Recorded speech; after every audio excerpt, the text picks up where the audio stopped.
కాకినాడ మాజీ ఎమ్మెల్యే ద్వారంపూడి చంద్రశేఖర్ రెడ్డికి వరుస షాక్లు తగులుతున్నాయి.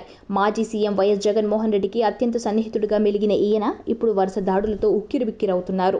ద్వారంపూడి అధికార పక్షంలో ఉన్నప్పుడు జనసేన అధినేత పవన్ కళ్యాణ్ పై తీవ్ర స్థాయిలో విరుచుకుపడేవారు. పవన్ కళ్యాణ్ రాజకీయంగా, వ్యక్తిగతంగా మాటల దాడికి దిగేవారు.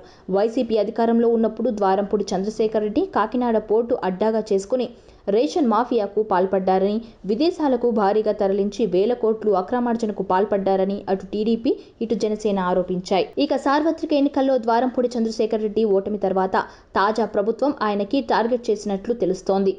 ఈ క్రమంలో ద్వారంపూడి చంద్రశేఖర్ రెడ్డిపై కేసు నమోదు అవ్వడం రాజకీయాల్లో చర్చకు దారితీసింది. రాష్ట్ర పౌర సరఫరాల శాఖ మంత్రి నాదెండ్ల మనోహర్ ద్వారంపూడిపై ఇప్పటికే సంచలన ఆరోపణలు చేశారు.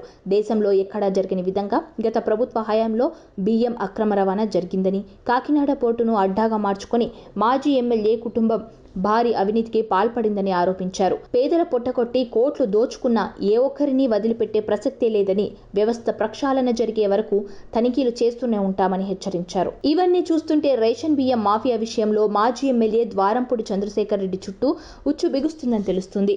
ఇదే సమయంలో ద్వారంపూడి చంద్రశేఖర్ రెడ్డి కుటుంబానికి చెందిన వీరభద్ర ఎక్స్పోర్ట్ సంస్థ శుద్ధి చేయని వ్యర్థాలను పంట కాలువల్లోకి విడుదల చేయడంపై రైతులు ఆందోళన వ్యక్తం చేస్తున్నారు. ఈ క్రమంలో పర్యావరణ ఉల్లంఘనపైన సమగ్ర విచారణ జరిపి 15 రోజుల్లోగా ఆ సంస్థకు నోటీసులు ఇవ్వాలని డిప్యూటీ సీఎం పవన్ కళ్యాణ్ సూచించారు. దీనిపై కూడా చర్యలు తీసుకునే అవకాశం ఉంది.